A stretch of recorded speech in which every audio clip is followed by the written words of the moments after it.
welcome to Players in Exile. My name is Phil, and it just so happens that over the bank holiday weekend, we have a bank holiday in the UK at the end of May, Games Workshop decided to do a release of their new AOS box set, so technically third edition.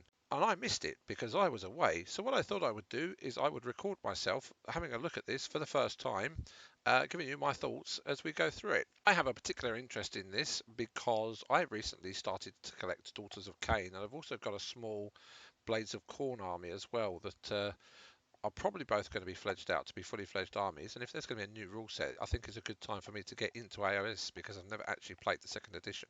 Without further ado, let's have a look at this. We've got Warhammer Preview Online, Unboxing Dominion. So they're going to call it Dominion. Scroll down, we'll go past Adam and Eddie. We don't really need to watch them. So then they've got a nice little video, so let's have a watch of that.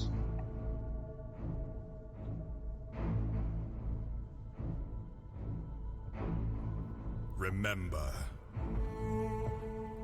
Remember why we fight. Chaos won. The Dark Gods broke us. Demons and blood-pledged warriors wrought ruin, and left only ash and bone in their wake. The mortal realms, so hard won, were lost.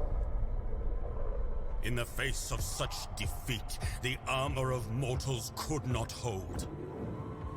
Pride, greed, ambition tore apart the alliance the God King had built among the races.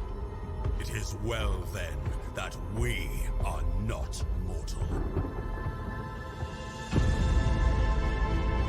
Forged in celestial storm, we are the chosen of Sigmar. We are hope manifest, and where we stand, there will be light in the darkness. No matter the cost.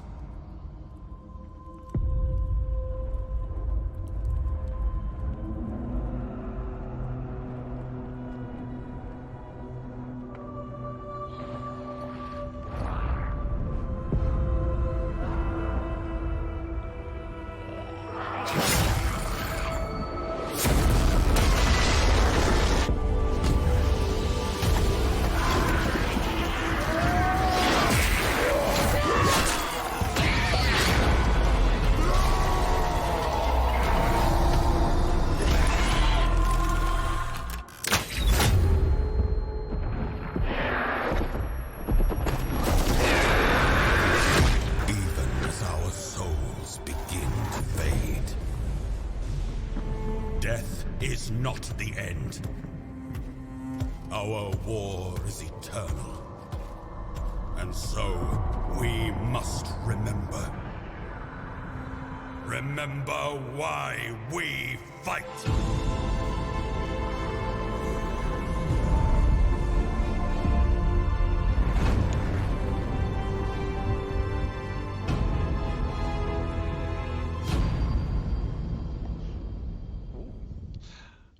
One thing I did like about that was the use of the shield as a weapon. It was very apt.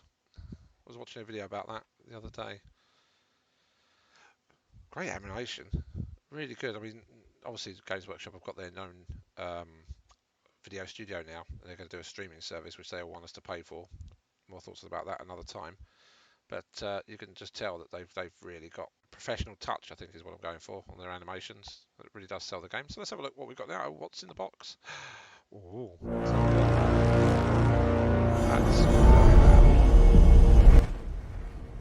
let's just put that down.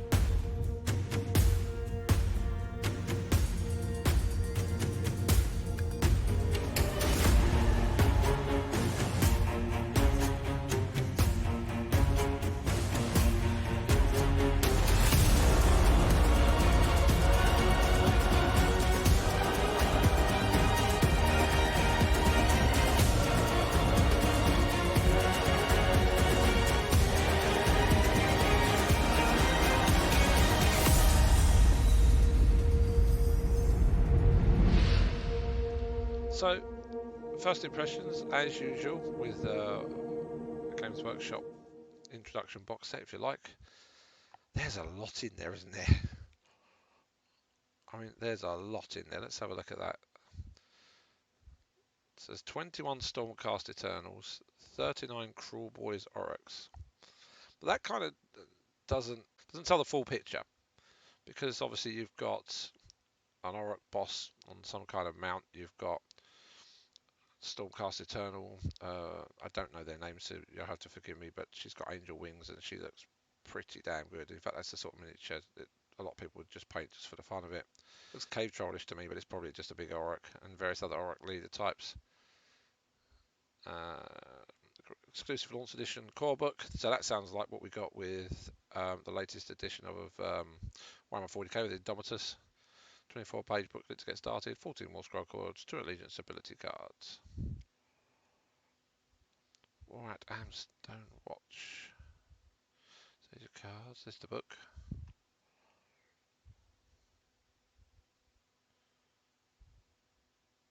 Aha! So it says here that 60 of the best models ever to grace Warhammer Age of Sigmar box set, including the centerpiece leader for each side. So without further ado, let's take a closer look at the armies. This is what we want. So Indrasta, the Celestial Spear. She's been tasked with a mission to hunt down the beast rising up across Gur, including the new Orc Menace and ultimately Kragnos himself. It's an amazing piece, isn't it? There's one thing that Age of Sigmar does, and I think it does it far better than Warhammer 40k. Age of Sigmar really is about your centerpiece models, and then you've got models around it. So you've got the likes of Marathi, and you've got, say, your Bloodthirsters on your Khorne side, and every army seems to have this big centerpiece model, and some of them are absolutely fantastic. The Flying Turtle, for example, comes to mind. The Kradron warships, Age of Sigmar, the sculpts are possibly better than those for 40k. I think perhaps because they've got more free reign. Really, it's not got the history. It's not got the 30 years of history sort of dragging it down that they have to sort of comply to almost. With this, they can just make up stuff and just go mad. You've got a Lord Imperatant with Griffhound. Is that Imperatant? Imperatant. These Imperialist leaders are the finest strategists in Sigmar service, wielding the forces of Stormcast Eternals as one unstoppable war engine. I'm not actually sure. It's one of the cases here where I don't actually like the helmet, really. Looks a bit Caradron to me, whereas I prefer his head. I love the hairstyle. Don't know if that's been painted on, probably has, but the detail in that face looks really good. I wish I could paint like that. I really do. I can't, but I wish I could. And he's continuing a vein of putting animal skins, if you like, over models. We saw that with the vampires recently, and now we seem to be seeing it in the Stormcast Eternals. Obviously, somewhat at Games Workshop thinks that's a good idea, but he's a cool model, and the Griffhound's pretty cool. Looks very serious. We've got a Knight Arcanum. Now that is a neat looking helmet. I'm not sure about the white colour. There's probably history for that. I like her book. I like her scrolls. Her face is a little less detailed. It's very plain, so the masked version probably looks a little bit better. But she's still a great miniature. The Knight of Vexilor with Banner of the Apotheosis. Interesting little sort of chainmail. So I don't know if that's chainmail. Split mail. I don't know actually what you call it. It's not quite chainmail, is it? But coming down beneath his sort of his skirt, as it were. Where it contrasts quite sharply with the gold armour that he wears, like his sword. They've highlighted it here. Whoever paints, I wish I could. Every time I see these miniatures at Games Workshop do, it's like I wish I could paint like that. But I know I can't, but I can paint for the battle top. Fantastic looking miniature. Praetors. Oh, we got a little slidey thing.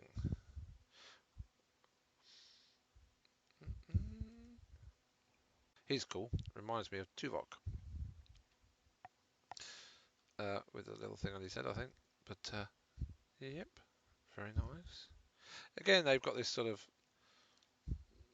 This male hanging down here, which sort of contrasts very sharply with all their gold. Don't know if I like that or not, but it's been well painted. He's great. This one I'm not so sure about. They've got a dirty, great big halberd, and he's drawing a short sword. It's like, why would you draw a short sword with a dirty grey halberd? You really can't wield that single-handedly. Doesn't quite make sense what he's actually doing.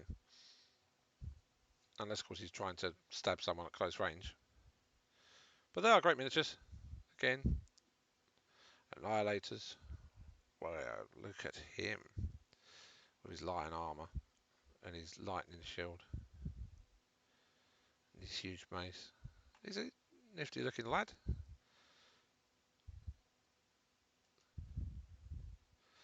They're all pretty impressive. They're very bulky, aren't they? They remind me of Terminators. They're like the Terminators of Stormcast Eternals almost. Vindicators. I like the way he's posed there. That's a really neat thing with the spear over the shield, actually using the shield in a defensive pose, unlike this one that just is asking to be shot.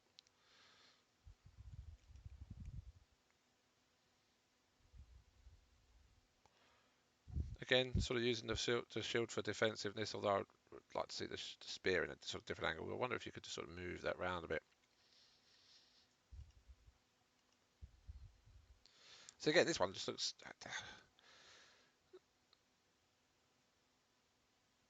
You want your shield in front.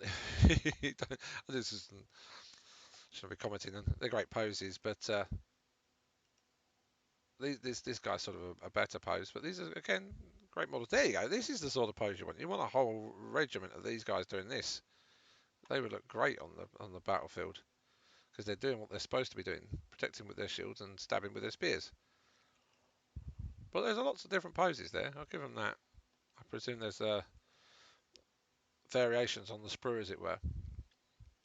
Then we get to the Crawlboys. The Crawlboys Oryx. Creatures from the Dark Mire. Should we watch the video? If we can watch the video, we're going to have to turn the volume down. Let's do that. It's always way too loud.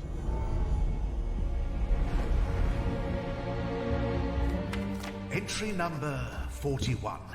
I've had a breakthrough. The beasts made it past the guard, and many were taken. A tragedy, but a fortunate one. A knife left behind. Thinner this time, not at all like the ones in the books. Designed to pierce armor, perhaps, but of what? Not the usual Auric approach either. Barely even shouted.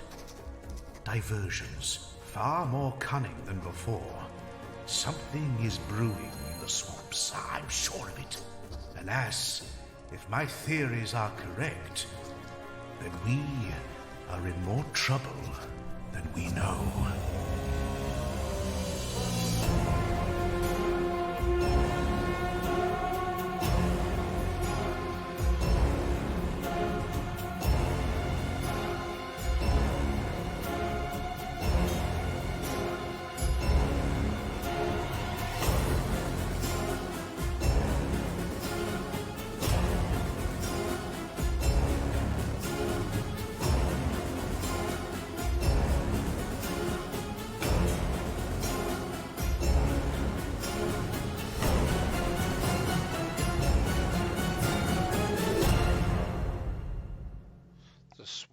Swallows all.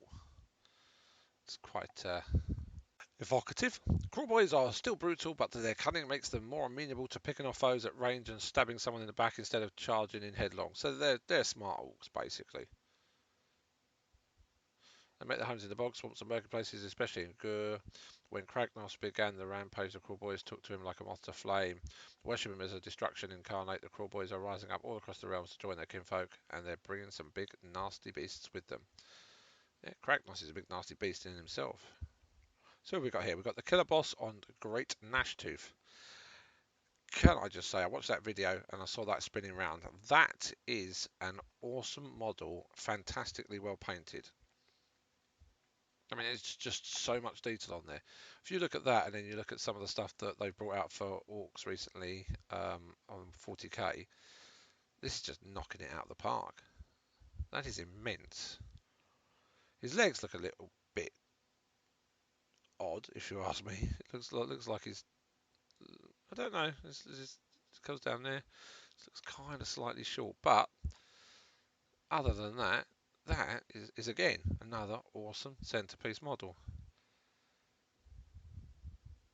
Whoever sculpted that deserves an award, or 10 perhaps.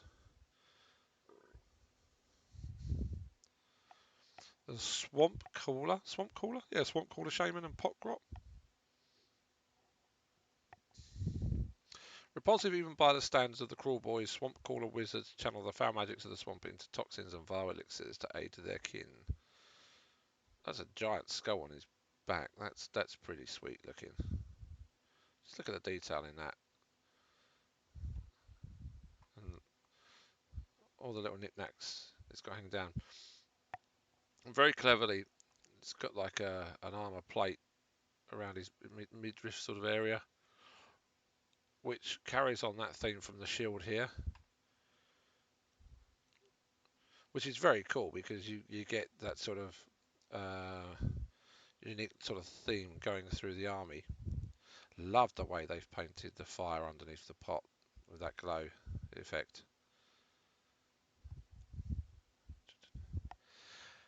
Killer boss with stab grot. This is the thing I thought looked like the old cave troll because he's very tall. Again, you can see they've both got that sort of that shield motif to carry it through. Don't know what stab grot does.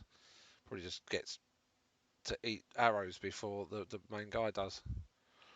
But it's interesting. He's got alternate. You can either shield and axe him, or you can give him a mace by the looks of it. So there are alternate options for posing them on the spruce, which I think is pretty interesting considering this is it an introductory box set or is it the same sort of thing as Indomitus, I wonder.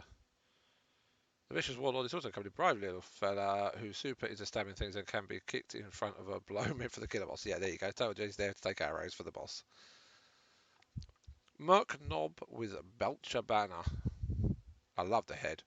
Instantly, that's what drew me into this. I mean, there's other heads floating around, but that head there of him, don't know why my eye was immediately drawn to it. I've just noticed there's a head down there hanging between his legs as well, and he's got that same sort of motif going on to sort of join him into the army. I love the tongue. I wonder what that is. That's got to be like the tongue of a. If that's a real tongue, it's like the tongue of a dragon or something. Because it does. It's got maggots on it. It's got rotting flesh. It must be real. Interesting. The Man Skewer Bolt Boys. I won't go on about how this possibly wouldn't work as a crossbow because he's got no way of pulling the string back to arm it. But the firing mechanism actually looks like it would work.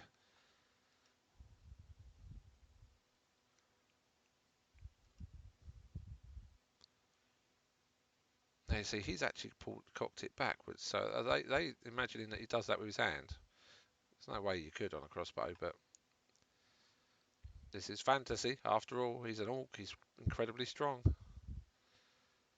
do like them. I like the fact he's got his little visor open there. I like the detail in the face. I like the detail of the bow, except for the fact that generally you point them at the ground and pull the thing upwards with a mechanical device. But that's just me being, I don't know, very, very, very picky. Again, they've got the red sort of shield motif around their vulnerables, as it were. He's got it on his shoulder, although he's also got something there that could have been painted similarly, I guess. Gut Rippers. Oh, he looks like he means business, doesn't he? So shields and a sort of speary, axey, halberdy type weapon.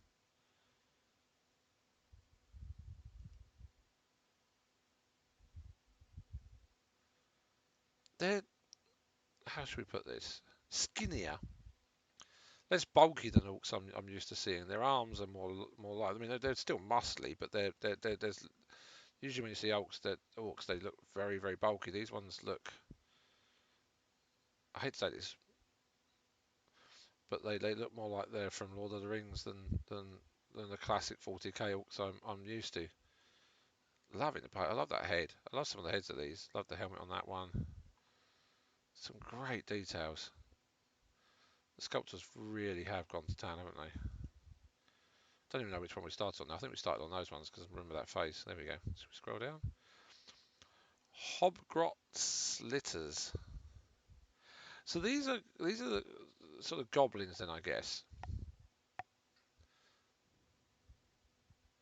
They sort of wear roped together bits of armour, which is a kind of a cool theme. That just looks evil with sort of blood hanging all off of it. It's a standard bearer. Got some sort of mace. Musician. Just a drummer, isn't he? Is that a grenade then? Because he's throwing that. Have they got like stick grenades? Because yeah, look, he's about to throw that as well. I thought they were like a little macey thing, but they're not. They're like stick grenades, aren't they?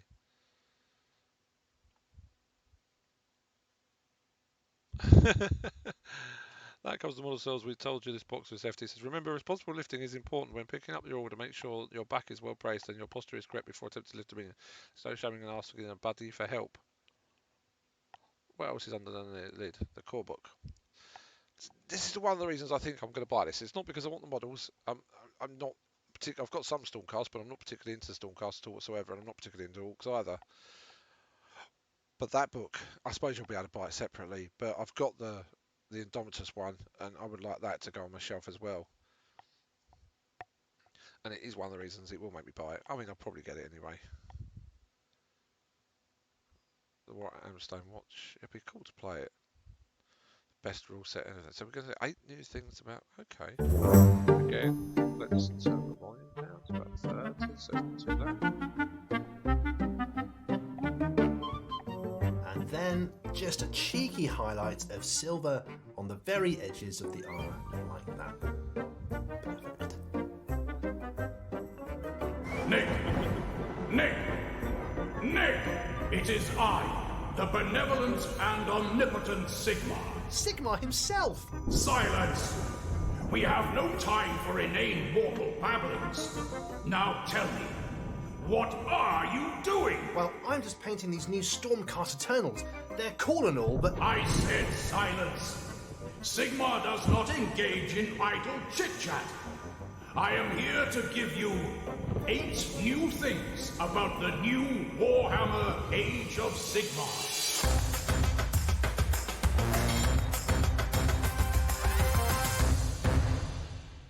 1. This is the best rule set you have ever seen. Period. Cleaner, clearer, and more elegant than ever before. Amazing! And I thought they couldn't get any better. They can, and they have. These are rules you could take home to meet your parents. 2. Your heroes have more to do than ever before. That means more command points and more abilities. Crikey! Yes! More chances to show off in front of the troops, thanks to all new heroic actions. 3. Monsters are called that for a reason. And now they can accomplish some properly monstrous things in the charge phase. Gee whiz, what sort of things do you mean, Sigmar? You know, stomping, roaring, smashing, monster stuff. 4. Going second doesn't mean you'll be finishing in second place. With more command points to spend if your opponent takes the first turn, you'll have ample time and resources to disrupt their moves. Does that mean there'll be less downtime? Silence! Speaking of which, 5. No more watching from the sidelines as your troops take the brunt of the enemy's attack. Use reactive command abilities in every phase of the game to interrupt your opponent and frustrate their plans. 6. Endless spells are back and more vicious than ever, with predatory endless spells now moving in every hero phase. That means double the magical mayhem. 7. Build your army in interesting ways using different core battalions. It's simple, flexible, and you even get some cool new abilities to try out. I'll talk about that Wow, in a minute. surely there can't be anything else. Incorrect. I said 8, and I meant it. Sigmar never lies, apart from to Nagash. That guy sucks. 8. Send your army on a path to glory campaign and see your cheery little warriors rise from bumbling farmhands to mighty conquerors. Take territory and earn artifacts, spells, and other shiny trinkets. Praise be to Sigmar! Well, there you have it from the big man himself. You get all of this and some rather swanky miniatures in the new Dominion box, the best Warhammer Age of Sigmar box set we've ever seen. Right, Nick, gotta go. The mortal realms aren't going to save themselves. The greatest box set ever! Representations of Sigmar in this video may not be representative of the God King himself. So here's what I took from that. The main thing is, apart from the fact they've done that interesting thing with command points, so you get more if you go second. That could be really interesting. It depends how they've done command points in this version and whether they've moved more to the way 40k have command points. It sounds to me like they've completely redone the army structure system so that it's the same as 40k's, so that you've got sort of your different warband sizes. In 40k you have your battalions and you have your outriders and things like that. And one of the things I found a little bit difficult when I went from knowing 40k to trying to look at AOS was the way that the armies were constructed was completely different. I think they've regimented it more. We shall see though, but that's what it sounded like. But it does sound interesting. I've not really played AOS. I've watched it lots of times and I want to get into the game. But we're better to start them with a new rule set. That's the way I look at it. It says, what's next after Dominion? That's not all for Dominion. Magnificent armies. We can resist showing you even more. Oh, more miniatures. Okay. Let's just... These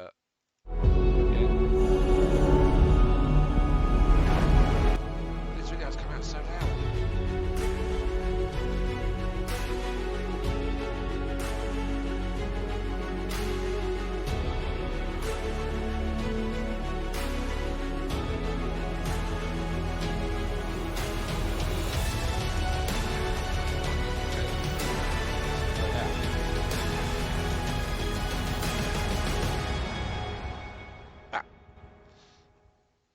Not a huge amount. So we've got Knight Adjudicator with Griffhounds, and we got Storm Strike Chariot. Griffhounds come in different shapes and sizes then, a little bit like dogs I'm taking it.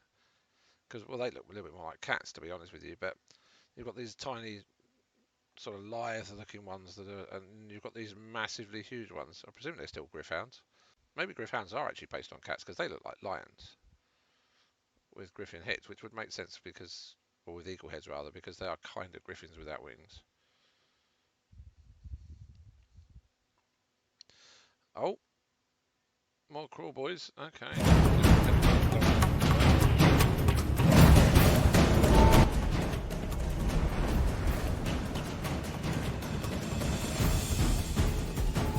Ooh.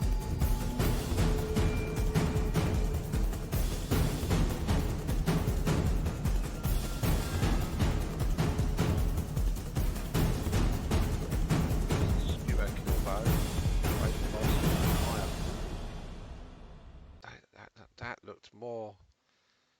These look like rank and file troops, so they look okay. It's a nice looking chariot, but this just looks like it's off the chart. It looks awesome.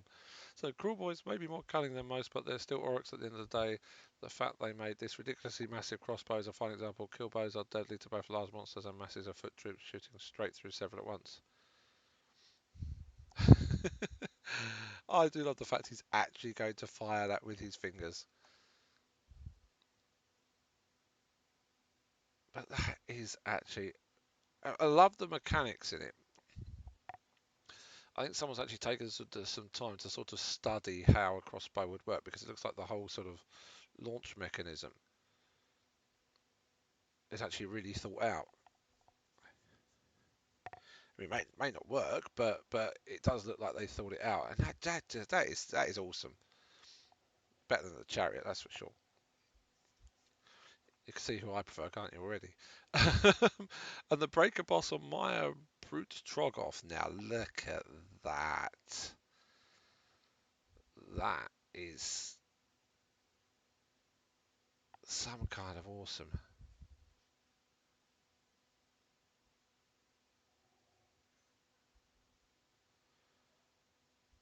Leap into the era of the beast. New book. When will Dominion be here? This may be the best news of the whole show. The Dominion box will be able to pre-order in June. We are in June, so it should be soon. I wonder what it's going to cost. Hopefully enough so that I can afford it. Well, there you go. I'm going to leave you there. Thank you very much for watching. If you've enjoyed this, don't forget to like and subscribe. And join me next time.